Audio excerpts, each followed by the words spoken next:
राम मंदिर को लेकर बयानबाजी कर महाराष्ट्र के कांग्रेस नेता नाना पटोले फंस गए हैं। साधु संत सहित भाजपा लगातार पटोले पर हमलावर है।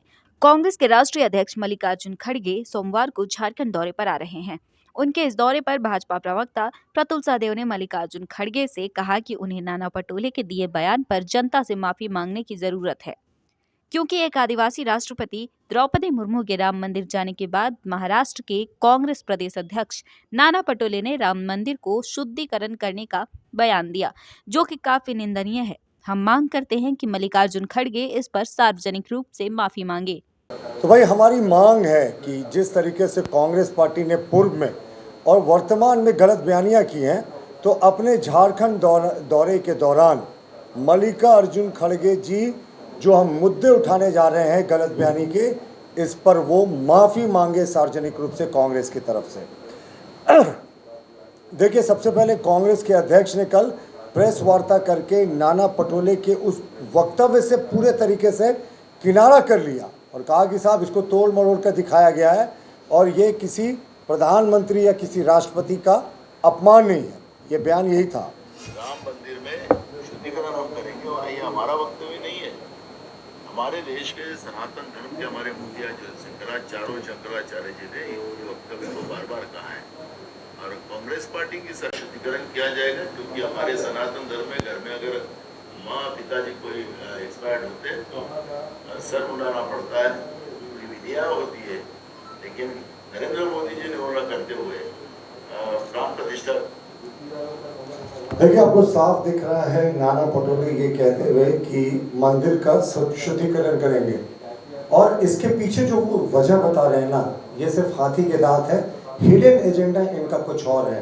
अब आप टाइमिंग देखें, देश की पहली आदिवासी राष्ट्रपति द्रौपदी मुर्मू जी जाती हैं राम मंदिर में, पूजा करती हैं, और उसके तुरंत बाद नाना पटोले का इस तरह का बयान आता है और वो प्रधानमंत्री जी पर भी प्रश्न उठाते हैं।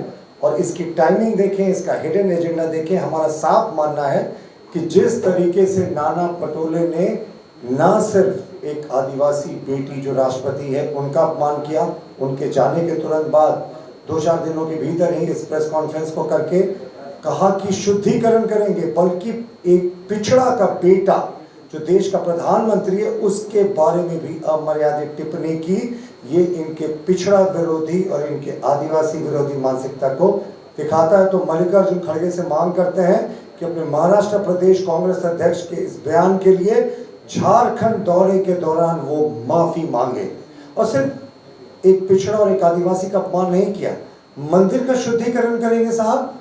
और मंदिर का शुद्धिकरण का मतलब वो जो करोड़ों सनातनियों ने अभी तक मंदिर में जाके रामलला के दर्शन किए, ये सबको मान रहे हैं कि सबने गलत किया और सबके प्रति इनकी नफरत की जो भावना है ये उजागर हो रही है। और ये कांग्रेस का पहला वक्तव्य नहीं है।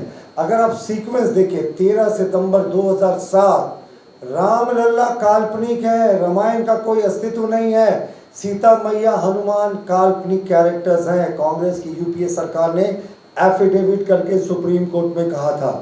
इसके लिए भी मल्लिकार्जुन खड़गे को सार्वजनिक रूप से कांग्रेस की ओर से माफी मांगनी चाहिए, क्योंकि प्रभु राम मर्यादा पुरुषोत्तम है, देश की आस्था और शौर्य के प्रतीक है। उनको काल्पनिक और कार्टून कैरेक्टर बता दिया कांग्रेस ने, एफिडेविट अंडर ओथ इन सुप्रीम कोर्ट। तो आप सोच सकते हैं इनकी राम के प्रति क्या सोच। झारखंड के मंत्री व कांग्रेस नेता आलमगीर आलम के निजी सचिव संजीव लाल के घरेलू सहायक जहांगीर आलम के घर से मिले करीब 35 करोड़ रुपए पर भी प्रतुल सहदेव ने सवाल उठाया कि क्या मल्लिकार्जुन खड़गे माफी मांगेंगे, क्योंकि अब जांच की आंच मंत्री आलमगीर आलम तक भी पहुंच गई है। ईडी ने उन्हें भी सम्मन जारी कर दिया है। सबसे पुरानी दलों में एक है और हम देश की सबसे पुरानी पार्टी है। सुचिता की राजनीति की बात करते हैं तो क्या खड़गे साहब माफी मांगिएगा? जिस तरीके से एक मंत्री के सहायक के यहाँ पे 35 करोड़ रुपए बरामद हुए और जो इनपुट्स मिल रहे हैं साहब, उससे तो ये छापामारी लगातार जारी है। करोड़ों रुपए की रिकवरी हो चुकी है अभी तक और ये छापामारी का सिलसिला जारी है। और प्रथम दृष्टि आपको क्या लगता है, किसी मंत्री का जो निजी सचिव है, जिसके बाद नोटबंदी के समय के 35 करोड़ उसके सहायक यहाँ से बरामद हो रहे हैं, उनसे ईडी लगातार पूछताछ कर रही है, मंत्री जी को सम्मन किया गया, तो क्या इतना हिम्मत जुटा पाएंगे मल्लिकार्जुन खड़गे कि एक मंत्री पर गंभीर आरोप लगे, वो इस्तीफा दें और जांच का सामना करें? लेकिन वो इतनी हिम्मत जुटा पाएंगे, इस पर संदेह है। तो मल्लिकार्जुन खड़गे से हमारा ये भी प्रश्न है कि हिम्मत जुटाइए और देखिए, प्रथम दृष्टया इस राज्य की जनता, इस देश की जनता को लगता है कि ये जो पूरा पैसा का प्रकरण है, इसके तार सीधे तौर पर मंत्री आलमगीर आलम से जुड़े हैं। बहरहाल जांच जैसे जैसे आगे बढ़ेगी, ये जो प्रथम दृष्टया संदेह है, इसका नतीजा क्या होगा ये आपके सामने होगा।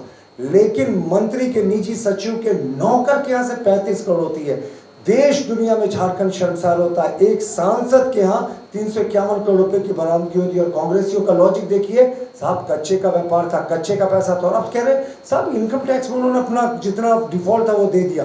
अरे बेशर्मो, शर्म करो। एनआईए भी जांच कर रही है, ईडी भी जांच कर रही है कि आखिर वो पैसा 351 करोड़ का कहां से आया। तो हमारा बड़ा